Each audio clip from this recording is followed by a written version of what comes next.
और बात एक बड़ी खबर की करते हैं और बड़ी खबर लखनऊ से आ रही है, जहां पर आज भी बुलडोजर एक्शन देखने को मिलेगा। जी हां, जो अतिक्रमण पर कार्रवाई शुरू हुई है वो आज भी जारी रहेगी। कल जो तस्वीरें हमने आपको दिखाई वही तस्वीर आज एक बार फिर आप सबको देखने को मिलने वाली है, क्योंकि लखनऊ में आज फिर कार्रवाई होगी। अतिक्रमण के खिलाफ बुलडोजर प्रहार होगा लखनऊ में। ये बड़ी खबर आपको बता रहे हैं, अतिक्रमण के खिलाफ एक्शन जारी है और आज भी वही तस्वीर आप सबको देखने को मिलेगी कि कैसे बुलडोजर प्रहार हो रहा है। तस्वीरें भी हम आपको दिखा रहे हैं कैसे एक्शन हुआ है। जिन्होंने इंक्रोचमेंट कर रखा है उनके खिलाफ ये जबरदस्त कार्रवाई हो रही है। दो तस्वीरें आपको दिखा रहे हैं, देखिए बुलडोजर प्रहार जारी रहेगा। आज भी अतिक्रमण पर चोट है। सैकड़ों लोगों ने, जी हां, सैकड़ों लोगों ने इंक्रोचमेंट किया था, जिसके बाद एक्शन में अब प्रशासन भी है। सीएम योगी ने भी सख्त निर्देश दे दिए हैं कि जो भी गलत तरीके से अवैध निर्माण जिन्होंने किया है उनके निर्माण को गिराया जाएगा, उन पर बुलडोजर चलाया जाएगा। तो एक बार फिर आज वही एक्शन देखने को मिलेगा लखनऊ में। आज फिर अतिक्रमण पर बुलडोजर चलने वाला है। सीएम योगी ने अतिक्रमण के खिलाफ सख्त कार्रवाई के निर्देश दे दिए हैं।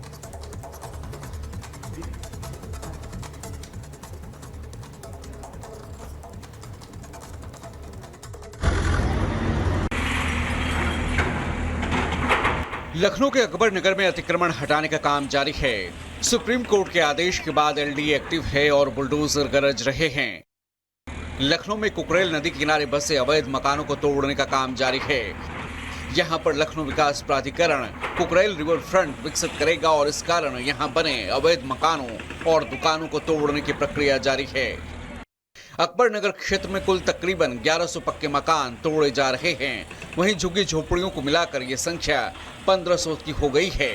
अतिक्रमण हटाने की शुरुआत में कई जगहों पर लोगों ने विरोध प्रदर्शन भी किया, लेकिन अकबर नगर में अवैध निर्माण को हटाने से पहले अधिकारियों ने हर गरीब परिवार से संवाद किया था। इस दौरान सभी गरीब परिवार का पुनर्वास कराते हुए करीब 2000 लोगों को प्रधानमंत्री आवास योजना के तहत मकान भी आवंटित किए गए। Bureau report, Republic Bharat.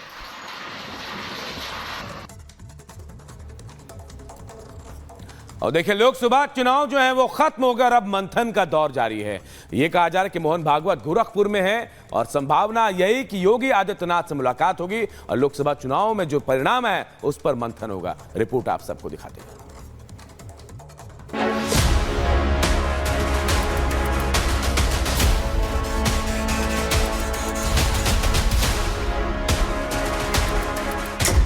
किसी भी वक्त एक बड़ी मुलाकात होने वाली है। संघ प्रमुख मोहन भागवत और योगी आदित्यनाथ मिलने वाले हैं। तो क्या यूपी में कोई बड़ा फेरबदल होगा या फिर योगी का कद और बढ़ाने की तैयारी है? क्योंकि दो दिग्गजों का मिलना ये बता रहा है कि संघ और बीजेपी के रिश्तों को और मजबूत किया जाए। खास तौर पर यूपी पर फोकस है।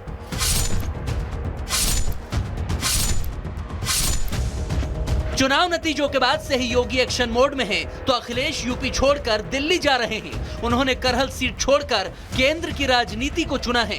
अब यूपी में नेता प्रतिपक्ष की कुर्सी खाली होगी, जिस पर शिवपाल यादव बैठेंगे या कोई और, ये एक बड़ा सवाल है।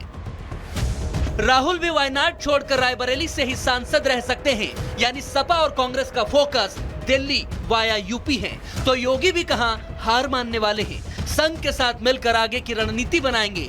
संघ की ओर से संदेश तो महाराष्ट्र के लिए भी है। संघ से जुड़े अखबार ऑर्गेनाइजर में दावा किया गया है कि अजीत पवार को साथ लाना महाराष्ट्र में बीजेपी को भारी पड़ा। जब बीजेपी और शिंदे के पास पर्याप्त बहुमत था तो फिर अजीत पवार से गठबंधन क्यों किया? अजीत से हाथ मिलाना और संघ विरोधी एजेंडा चलाने वाले कांग्रेस नेताओं को अपने पाले में करना एनडीए को भारी पड़ा, ऐसा ऑर्गेनाइजर में लिखा है, जिसके बाद से ही सियासी तौर पर खलबली मची हुई है। आरएसएसच्या बातमी नाही, ते कोणी व्यक्तीच्या त्यांच्या विचार त्यांनी त्या वृत्तपत्रामध्ये काही त्यांनी दिलं असेल, त्याचा अर्थ हे नाही आहे की ती भारतीय जनता पार्टीची काही अधिकृत पोझिशन आहे।